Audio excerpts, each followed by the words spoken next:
Hey everybody, Jane here, and I am here today with my August wrap-up. So I read a total of 17 books this month.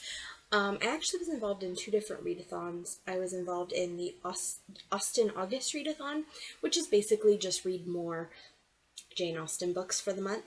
And I was also involved in the used book-a-thon, I think is what it was called. I didn't end up meeting all my prompts for them, but I did do a lot of them. If you read my TBR, if you saw my TBR, you kind of have an idea what prompts were and what I was using for the prompts. I'm not going to go over all that, unfortunately, in this video because this is already probably going to be super long and I'm just not going to have the time.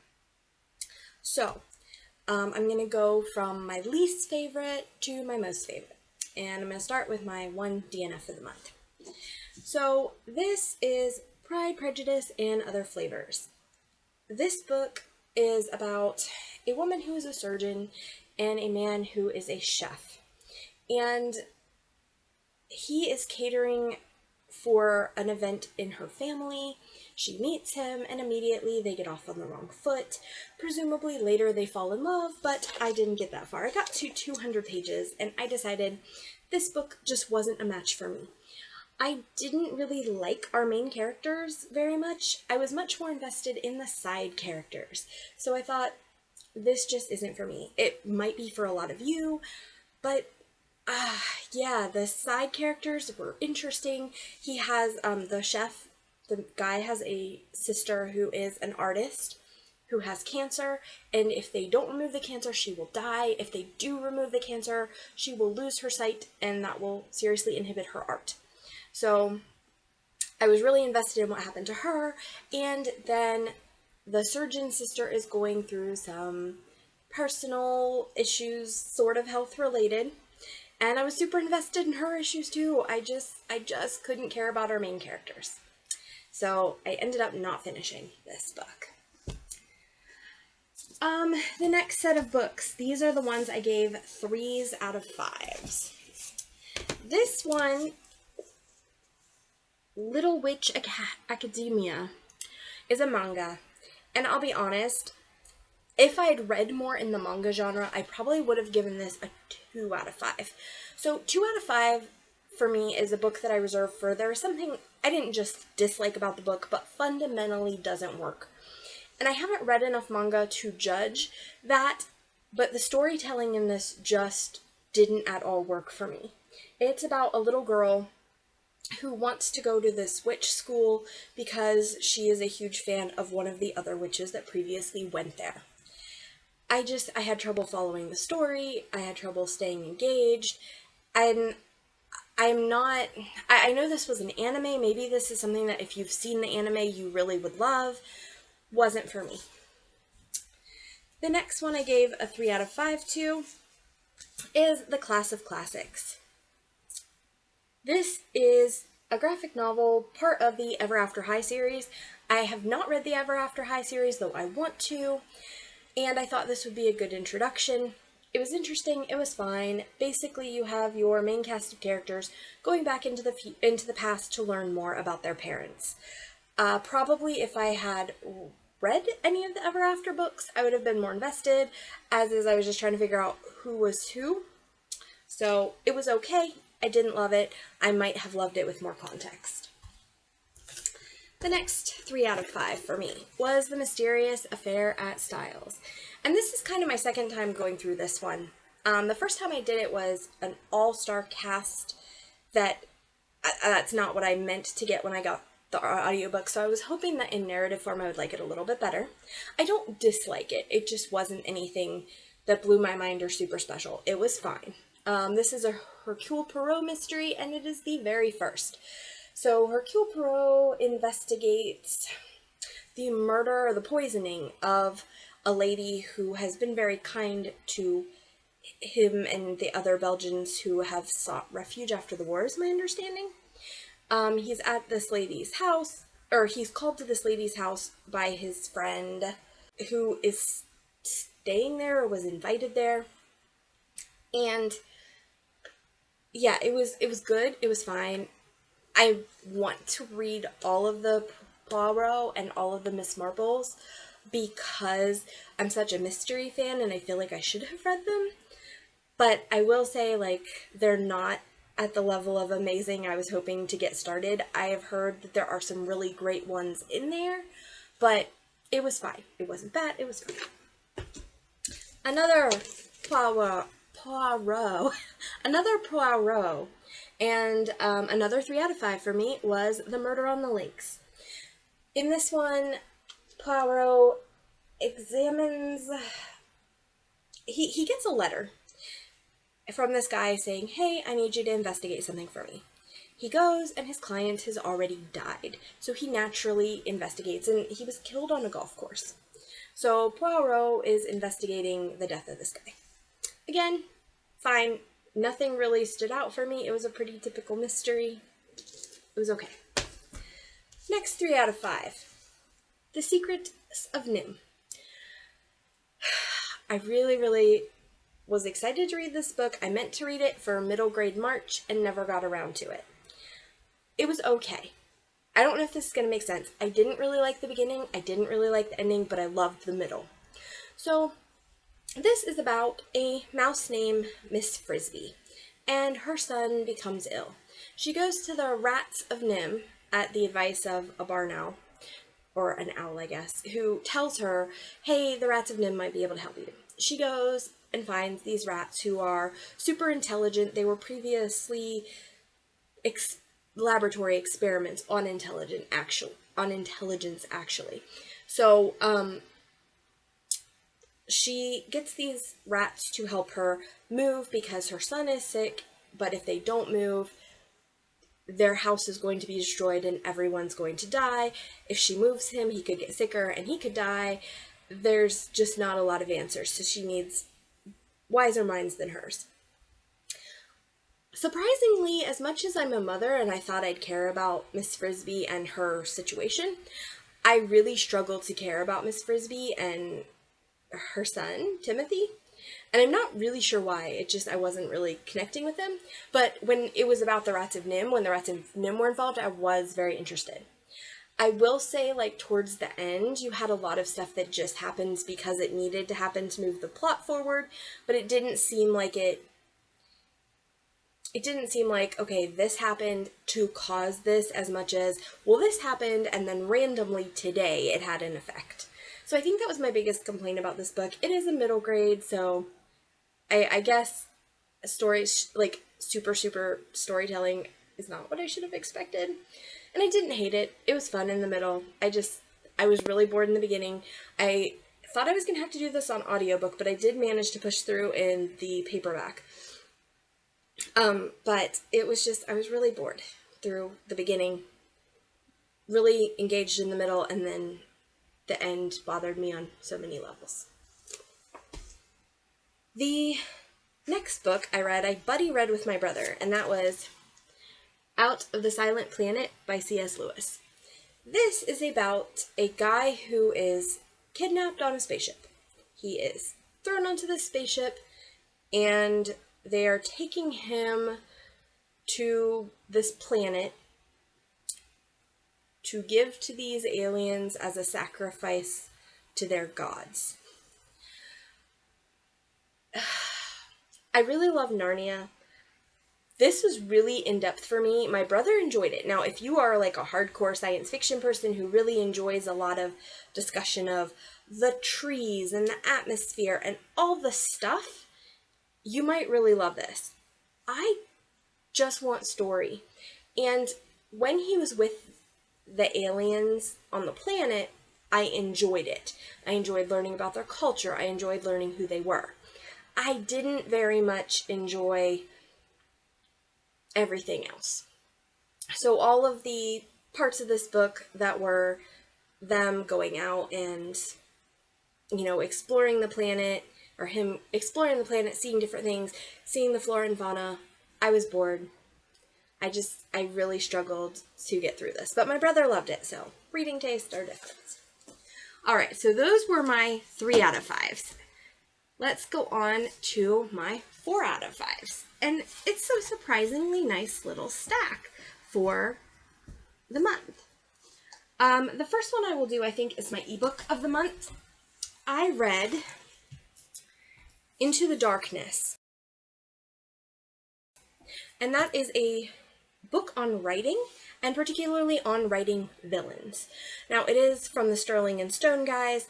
I love Sterling and Stone. I love their voice. I thought the information was good. It is by their group member named Dave, who is really interesting on the worst of days.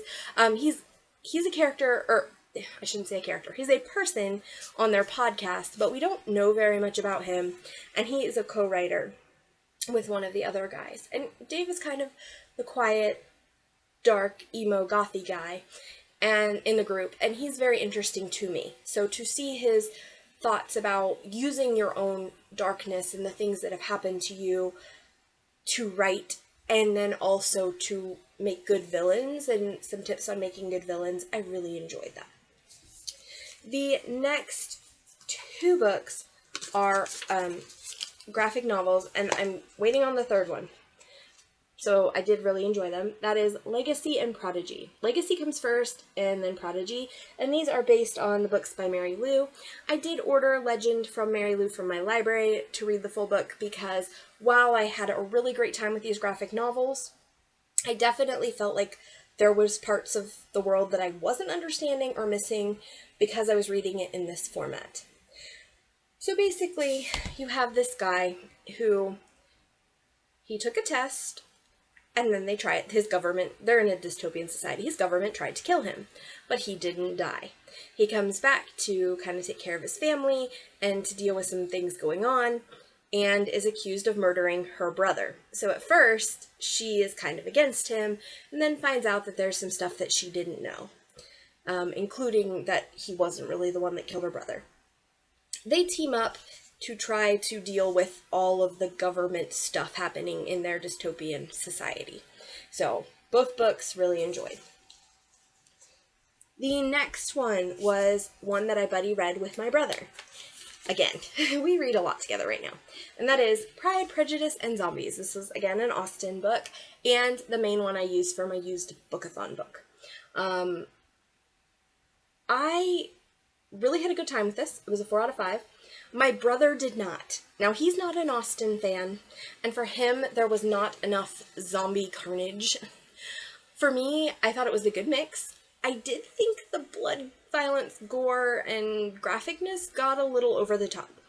And by over the top, particularly, Elizabeth and Darcy are made into these very violent, kind of bloodthirsty characters beyond what I would have necessarily liked to see. I thought it was a little too much, and they were a little too violent, and basically anytime anybody said anything nasty, they're like, we should kill them, and not just, like, killing zombies. So I was not in love with that part. But this was really funny, and I had a good time with it. I've seen the movie previously. I plan to watch it again after reading this book, and I plan on reading the prequel and the sequel, because I didn't know those things existed, but they do. So, and I'm also going to be picking up Little Women and Werewolves, because I do like this format. This is an interesting exploration of classics and then adding other cool elements to it. So I really did enjoy that. The next one I read, another Sterling and Stone, The Story Studio. This is actually a self-help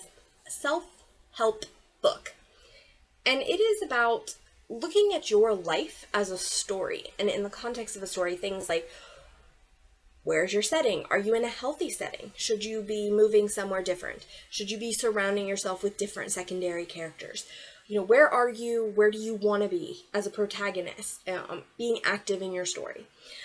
I really enjoyed this. If you guys have been following my channel, you know I've been going through some mental health stuff recently, and I've been really frustrated with the help that is available in my town. I've seen 2 therapists now who've told me that there's not really anything they can do for me. One, because she told me, this is what I think you need to do, and I said, that would destroy my life, and I'm not going to do that. So she's like, well, if you don't do that, I can't help you. I said, well, if that's all you got, I don't really want your help. The second therapist had me take all these tests and came to, like, these 2, She's like, I'm not sure which of these you have, but you probably have one of these. Diagnosis. And the more I researched them, neither seem like me. And I even talked to people around me. I said, these are the symptoms of this diagnosis. You know me. Do you think I have this? And they all agreed no. I think I understood why the test showed those things. One, because I'm an entrepreneur, and the other because I'm a writer. And some of the symptoms are things that I think you just see in entrepreneurs and writers. So anyway, she said regardless of whether the tests are right or wrong, I tested as not being a good fit for therapy. So I'm kind of right now having to deal with my own mental health by myself, which is frustrating and scary, and I kind of wish I didn't have to, but here we are. So this is one of the things. I do love Sterling and Stone on the worst of days. I mean, these guys are great. I enjoy their voice. I have not yet read one that I've given below a 4, I don't think. Yeah, I don't think so. These were the guys who, if you've been following my channel, who did Fat Vampire. Johnny B. Truant did Fat Vampire. They did The Universe Doesn't Give a Fuck About You, Right Publisher Pete, Into the Darkness, and this one. So I really love them, and I'm going to be reading a lot more of their stuff. But I am just I was really glad this came when it did, because I'm kind of needing to focus and deal with some of my mental health stuff, and particularly with the fact that I can't get professional help, because apparently the professional help available where I live is not a good fit for me. I am sure there is help out there, but no, apparently not for me. All right. The next book was Pride and Prescience. This is a mystery. So Elizabeth and Darcy have just gotten married. This is like a sequel-ish story to the Pride and Prejudice. Elizabeth and Darcy have just gotten married. They are off on their honeymoon, and strange things start to happen. It's kind of a little bit of a murder mystery, or a mystery. I don't remember if there's murder in this or not. It's been a minute, but yes, there is. There is. So I did really enjoy this. I thought it was good. I had a really good time with it. It was funny. They did a really good job with Darcy and Elizabeth and those characters, bringing them to life and being fairly faithful to those characters. The one thing I will say about this book, and I would try not to spoil it, but this cover does not really give an accurate representation of what kind of mystery this is. I can't really say more than that without spoilers, but because of this cover, some of the stuff that happened in the book really was shocking to me. And I was like, man, I didn't feel like this was the right cover for this book. So read with caution, but I did enjoy it. I don't think everybody will.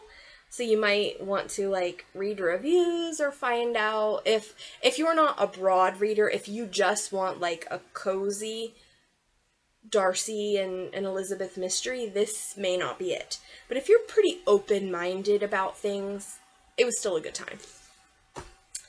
The next one I read was Ender's Game. So this is about a little boy who at 6 years old is taken to become a soldier, and they believe he will be the big soldier who's going to save their people. They were previously attacked by an alien species, and so now they're taking little children that have a lot of aptitude and training them to be commanding soldiers. And Ender has taken and put through all these trials and taught to be a soldier. This book I had really mixed feelings with. I really loved the way it ended. I found a lot of the beginning to be kind of slow. This was another one I buddy read with my brother, who he loved it all the way through. And I really struggled with the beginning and parts of the middle. Midway to end, I really was loving it, and I loved the way it ended, and I thought it was overall a pretty great book. The ending was probably a 5 for me. The beginning was very much like a 3. So 4 is what I gave it, but I did really love it. I did watch the movie, which was also good. If you read the book and you find that the storytelling maybe is a little bit difficult, I would urge you to watch the movie and just skip the book. There is some changes from the book to the movie, but not a ton. You can still get the basic story.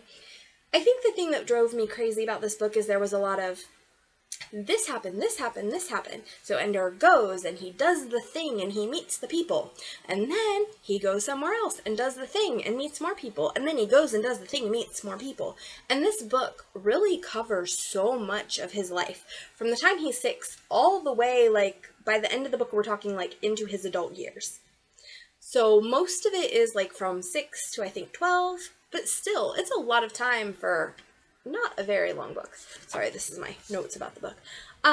It's a long book, but it's not super long. And it's not super, super tiny type. It is 324 pages. And that's 6 years of this kid's life. So there's very much a lot of, let's just move it along stuff happening. I did like it, but I did struggle with it in the early parts of the book. All right. The next two are basically booktube darlings, and I wanted to give them a try. They both got 4 out of 5 for me, which is a little lower than I think everybody else on booktube is giving them. But I was excited because I wasn't sure how much I was going to like them because of all the hype. And the first one is Daisy Jones and the Six. I did listen to the audio, as you can tell. This book is about a singer named Daisy Jones who joins up with a band called The Six. They have a single album and kind of do a one-hit wonder, and then the band mysteriously breaks up, and people have been wondering why they broke up. So they are being interviewed to learn kind of what happened. Taylor Jenkins Reid is amazing at making characters feel real. This book absolutely feels real. You feel like you could look this group up online and hear their music and see them playing, and they feel like very real people. So I did love that. I think what I didn't love about this book is I felt like a lot of the things that ended up breaking them up in the end were very much classic things you would see in rock and roll. It wasn't anything really crazy and new. It was, basically what every rock and roll band has ever broken up over. So I had some mixed feelings about it. The other problem I had is I really didn't like Daisy. Throughout the whole book, she's kind of a terrible person. And I wasn't a huge fan of Billy either, who's kind of the other main character. He's kind of the leader of the Six. So I did, they were really well fleshed out characters, but I didn't like them. And I was invested, I did care, but at the same time, by the end of things, I was like, well, that seems like every rock and roll story ever. So I was not as, surprised as maybe I would have liked to have been. It was good. It wasn't anything, that blew me away fantastic. The next book I did like better than Daisy Jones and the Six, and that was The Seven Husbands of Evelyn Hugo, also the audiobook. This is about Evelyn Hugo, who is a Hollywood star, and she was married 7 times. Monique, I think is her name, has come to interview her about her life, and Evelyn is telling her about her 7 husbands and all these other revelations involving her life. And again, Taylor Jenkins Reid does an amazing job of making Evelyn Hugo seem real. You feel like you could go out and watch her movies, see the things that she talks about in this book, the Academy Awards and stuff. You feel like this is very real. Evelyn feels like a real person. The girl interviewing her, what does it say on the back? If it's Monique, I'm pretty sure it's Monique. Yeah, Monique feels like a real person. This book is one of the best written books I've seen recently. It's an amazingly well done book, and I totally understand why so many people give it a 5 out of 5. I think the thing that's holding me back from a 5 out of 5 is I didn't feel very personally connected. I enjoyed the story.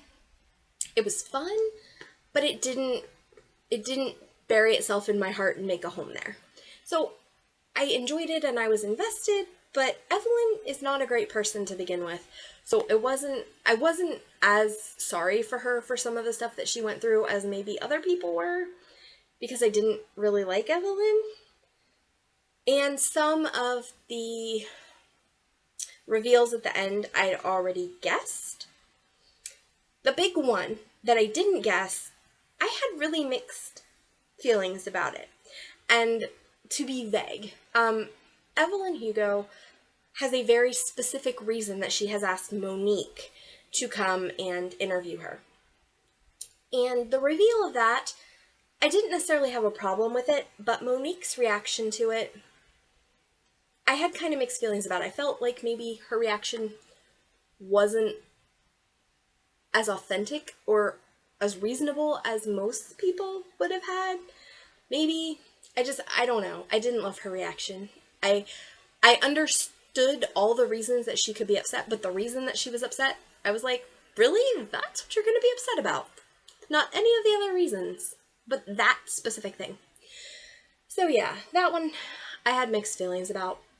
But that was really the only complaint I had about this book. If we were just rating it on, is this an amazingly written book, I would give it a 5 out of 5. But for me, a 5 out of 5 is a book that I really love, really treasure. It is one that I would read. I would tell everybody in the world to read and be like, this book is amazing. And I would tell writers to read this book to learn how to write a really amazing book. And I know it's hyped and a lot of people have really enjoyed it. It was fine, it was good, it was well written, but I, on a personal level, just didn't, love it. I liked it a lot, and it's amazingly written. But I just, on a personal level, didn't love it. There was, however, one book this month that I did, on a personal level, really love. And that was When Ascot Ties the Knot by Tessa Dare. And, okay, I have not read a lot of romance recently, and especially Regency romance. And I don't want to say I'd forgotten why I loved it, but I kind of had forgotten why I loved it. And this book was everything that I love in a Regency and brought back all of the happy feels of, this is why I love this genre. So I did read it as an audiobook, but I read it on my MP3 player, so I don't have, a case to hold up. It was so good. It is about this girl named Madeline who is writing these letters to a soldier, Captain, I can't remember his last name now, but Logan is his first name. Captain McTavish, maybe? And she's sending these letters, and she has anxiety in social situations. So she doesn't want to go to the balls. She doesn't want to go to her coming out. So she tells her family that she's engaged, and she can't possibly go out and do these balls because she's engaged to a soldier who she happened to have just met. And she's sending him letters because he got called out to do, soldier stuff. Well, she's sending these letters out, and they are reaching a soldier who is actually part of the army. Now, she thinks that this is just some guy she's made up. But after the war ends, he comes a knocking on her door like, hey, we're engaged, we're going to get married now. And she's like, I made you up. And he's like, well, that's too bad. You've got, because she'd been granted land, and he's a Highlander, and she'd been granted Scottish land, and he really wants that land, not for himself, but for his soldiers who've just been through this terrible war and taken such awful losses. And he's like, nope, I'm going to get the land, so we're going to get married. And I loved it. It was amazing. I will say, if you are squeamish about sexy times, this book is so sexy times. I can go either way. Really well done sexy times that involve a lot of character and a lot of feeling and emotion, I am right there for. Anything else kind of makes me feel skeevy. This one was great. This one was sexy times that were hot and wonderful and gave me all the feels, and I was fine with it. But I definitely, if you do not enjoy sexy times, this book, ooh, wow. I was gonna say, every other chapter, I feel like there's 4 or 5 major sexy time scenes in the book. So it was good. That's good stuff. But again, I'm so picky about it. And that is something that I rarely like. But in this particular moment, I did. And it did involve the characters. It did involve emotions. It wasn't just we're being erotic to be erotic. So, but yeah, it's a romance. It's a Regency-ish romance. I loved it. And that was my 5 out of 5 for the month. So this has been Jane. That was what I read. Next month, I'm just kind of reading what I want. I don't have a set TBR, so I'm not sure how next month will go. As long as I read my 8 books that I want to read, I try to read 8 books a month. As long as I hit my 8 books, that's all I really care about for next month. But school just started. We're about to start jazz. We're in Scout, so we've just got a lot going on, and I don't want to focus too much on reading, and I don't want to pressure myself. Plus, I am going to be doing a readathon in participating in a readathon in October. So I'm going to just take it easy this month and just mood read. If you are interested in connecting with me off of social media, please, the links are below. Feel free to do so. I do check my social media links fairly frequently. Not all the time, but fairly frequently. If you like this video, please hit like to affect the algorithms. It helps more people see the videos. I would love comments, particularly of the books like Pride, Prejudice, and Zombies. What, if you've read them, do you think is the best ones in this series? Because I definitely want to read more, but I would love to know which ones you think are the best. Also, Tessa-Dare, that was my first read through of a Tessa-Dare. What should I read next? If I loved When a Scot Ties the Knot, what should I be reading next? And also with Taylor Jenkins Reid. I do plan to read more of her books. She's obviously a good, talented author. These 2 books were well written. They just didn't personally connect with me. So of Taylor Jenkins Reid, what should I read next? Also, if I had mixed feelings about Ender's Game, loved the end, didn't love the beginning, should I continue on in the series? Please leave your comments below. I do read comments, and I do take into advisement when considering my next book. Also, just so you know, I'm a writer. I write primarily romance. If you'd like to check out my books, it's Jane B. Knight. I'm on basically everywhere that books are sold, but I have books on Kindle Unlimited, and if you're part of that program, you can read several of my newest books for free through the program. So make sure you check me out, and I will see you guys next time. Bye.